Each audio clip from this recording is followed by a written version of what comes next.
Hi guys, this is a tutorial on how to make a spoon ring with hand tools.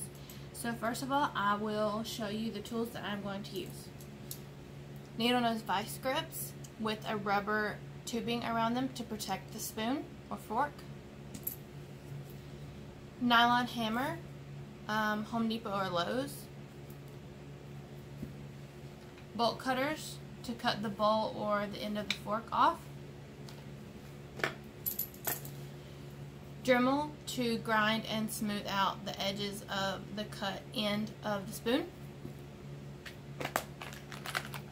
Dremel accessories, multiple. I have a carbide bit that smooths out well. That's the green one. And the orange one is for shaping and making it round. The Dremel I use is Dremel Multi-Pro 5000 to 35,000 RPM Model 395. And it's backwards. Ring mandrel, bought at Michael's craft store, and ring sizers.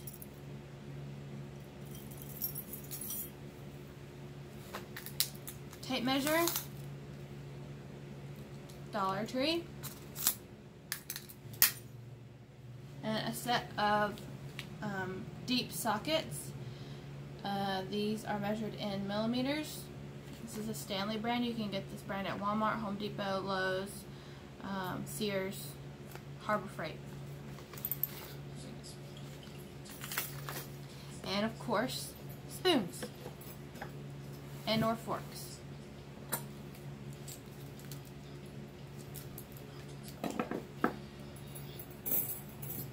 So today I'm going to show you guys this beautiful pattern. This is Palace 1885. It's gorgeous. So what I'm going to do with this one is cut the end off right here because the pattern goes all the way to the end, and then I'm going to make a wrap ring.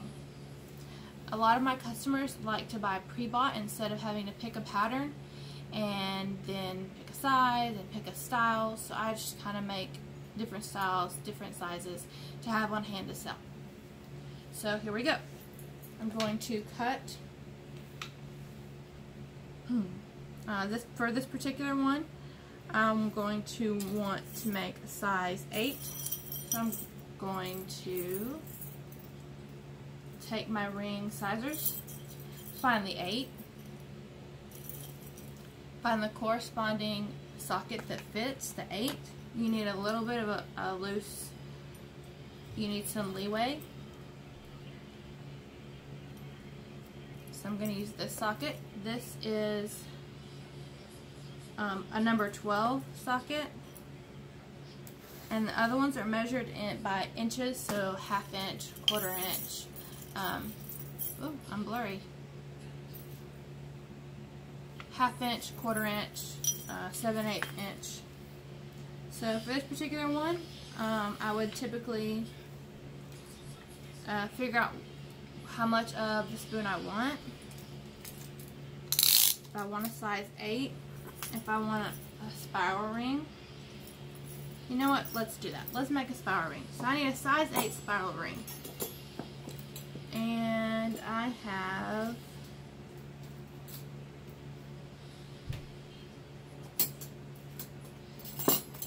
this beautiful spoon right here. It's got a rose floral pattern. So I need a size 8 and I want it to spiral around. So I'm going to take my measuring tape. I'm going to find my size 8. I'm going to start with the inches. And I'm going to wrap around.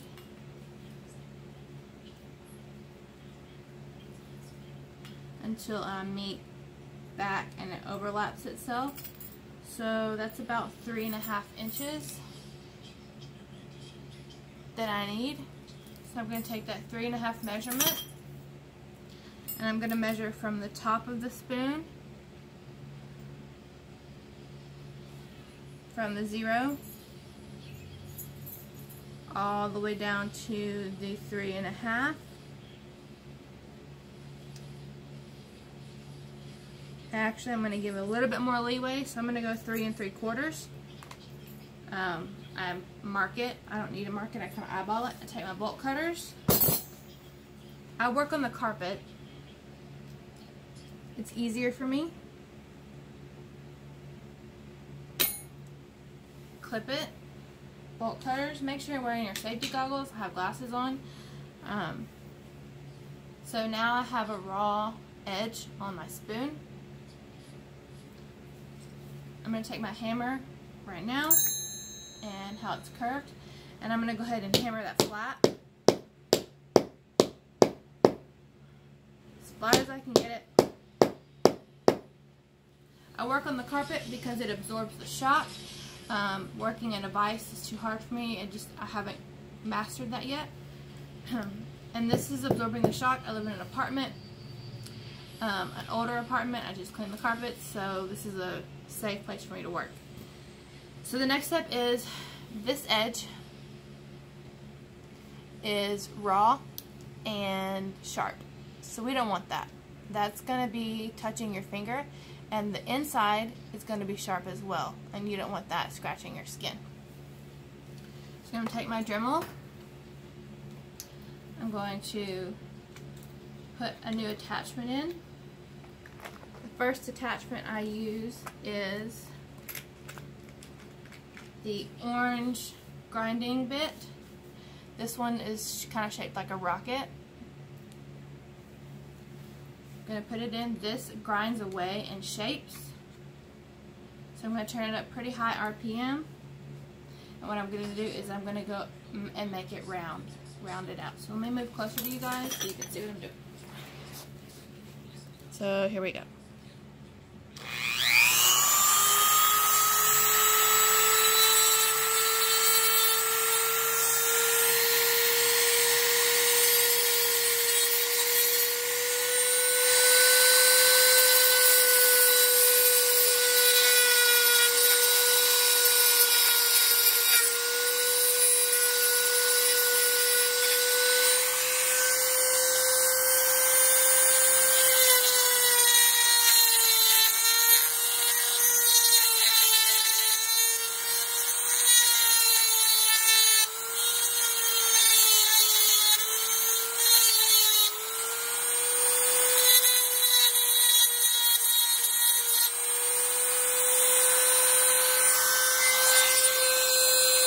So I've rounded out the edge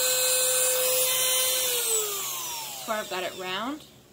It's still kind of raw and has some burrs, and on the back still has some burrs, but we're going to take care of that with the carbide bit. So I'm done with this one.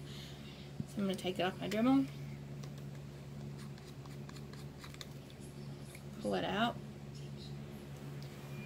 and I'm going to use the green carbide.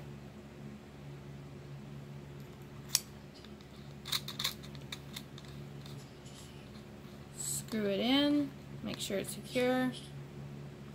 Just to check it, turn it on. Make sure it's secure. Always wear your safety goggles.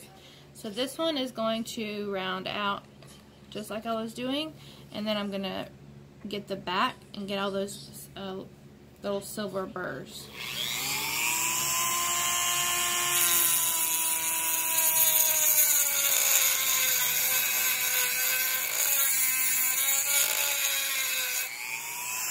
If you have a face shield, or a welding shield, or just a mask, this would be a good time to use it, because some pieces do go flying. I just don't have the patience to put all that on. So then I'm going to go onto the back of the spoon and smooth it out so it's not scratching your skin.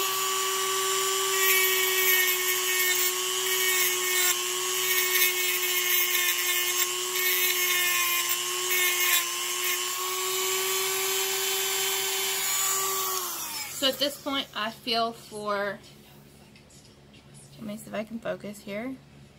There we go. So at this point, I feel for smoothness on the back and on the sides. And then I can go back and do some hand sanding with some sandpaper. The only thing to be careful of with a Dremel is when I'm rounding, on the edges like this. You don't want to let it slip and get onto the pattern of the spoon, because then this will make marks on the spoon. So now I have a complete ready to go end of a spoon. It's got some roses, and I forget the pattern of this one, but it's really pretty. So I'm ready to make a ring. So I'm going to scoot back and show you guys how to make a ring. So we've already picked our socket for a size 8, and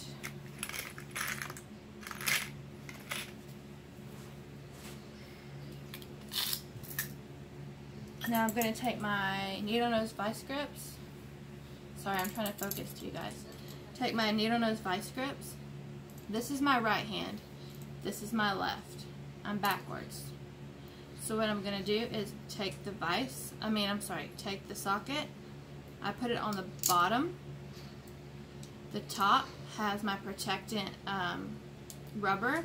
Actually, it needs to be changed out. As you can see from hammering, it gets warped. So you always want to make sure that you have protectant from the little ridges in the socket. Otherwise, that will create really bad patterns in your spoon once you start hammering. So I'm protected here. I have my socket here. I'm protected here. So everything is smooth that's in here.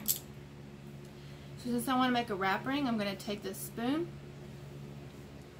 and I'm going to stick it in here, starting with just a little bit of it. And I'm going to clamp it down. So now I'm clamped in. It's not going anywhere. It's safe. And because I work on carpet, in order for me to hammer down this first end, I need to bend this end around just for temporary measures. So I'm just going to hammer it and bend it round so that way I'm not gouging into my carpet or my floor. Because we're going to come back and wrap that and fix that later. So maybe I should work by this to the side of you guys.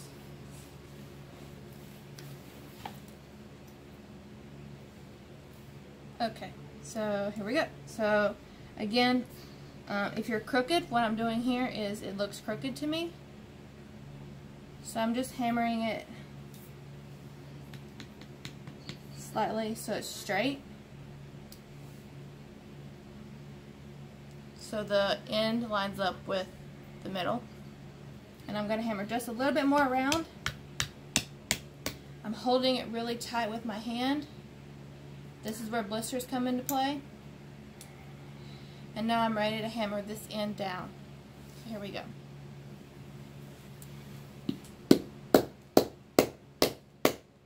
I use the red end. It's harder, but it's not going to make any divots in your spoon. I hammer down and towards me, so I strike towards myself. Once I've done a little bit, I release my vise.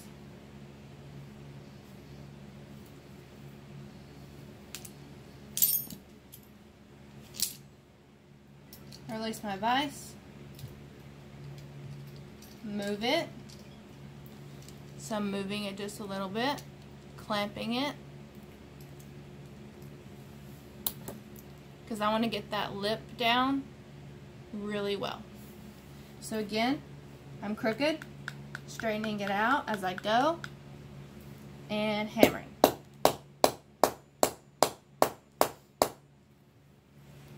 So there we go. So now I'm hammered down completely. Not much of a gap.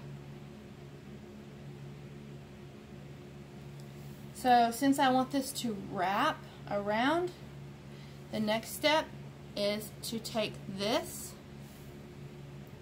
and hammer it over at an angle. So I'm going to tap, tap, tap, tap, tap at an angle. So now it does look crooked because it's going to be at an angle to wrap. So the next thing I do is I release my vise, take it out, and I'm going to flip it towards myself. So what I did there is I took it, so instead of having it instead of having it this way and hammering, I'm going to flip it like a candy cane and have the long piece facing me. So I want to work with the long piece now. So I'm eyeballing because I want my wrap to meet right under here. So I want this to fall right under here. So I need to tap it over.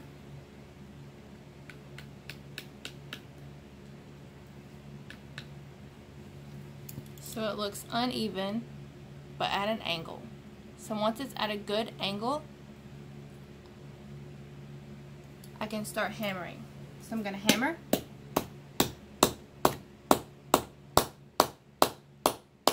A little bit at a time. Release the vise. Turn it. Clamp.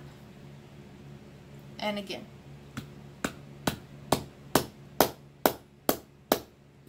So here's where you start making adjustments. So I can see that there's going to be more of a gap than I want. So what I'm going to do is I'm going to hammer this up, tap, tap, tap, tap, tap, tap, tap, to get it really close. So tap, tap, tap, tap.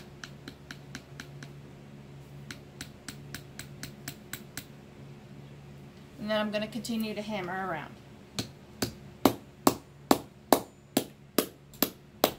Again, hammering down and striking towards myself. Unclamp it, move it. At this point, this is where you can play with angles. So it's looking funky right here. So it's not looking all the same angle. I want it to all angle this way. So it's looking funny. So that's when you can tap over, tap in. So I'm going to tap over just slightly.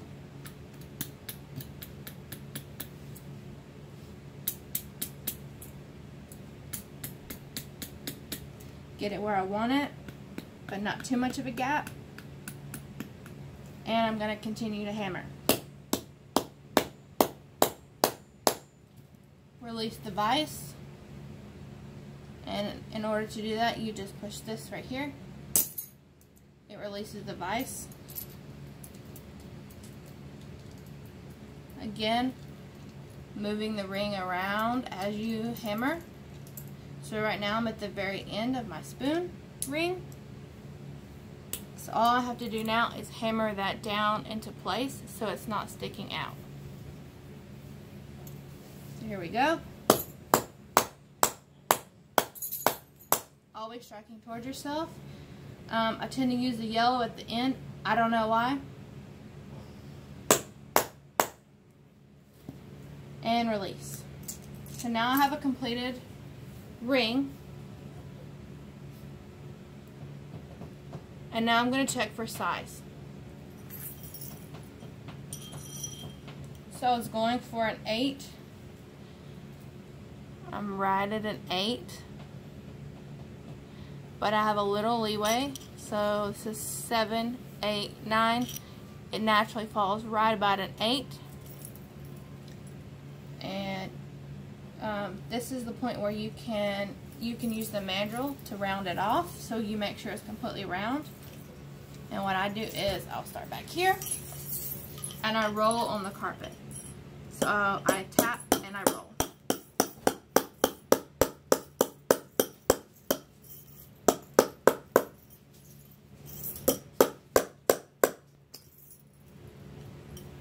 So we are completely at an 8. We focus. There's nothing sticking out. And when you release it,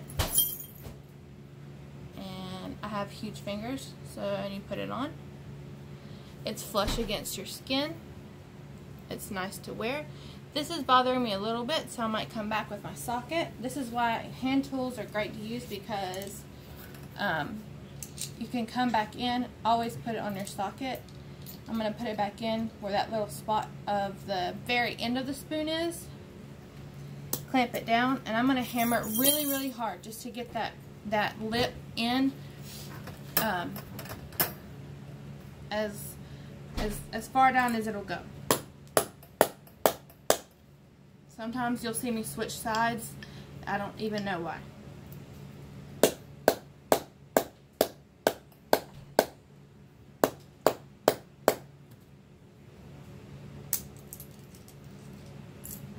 So there you have it. Let's check the size again.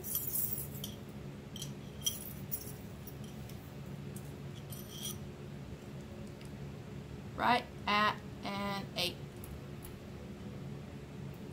So that's how it's done, guys. Very simple. This took me 20 minutes, but I explained the tools. If you have any questions, let me know, and thanks for watching.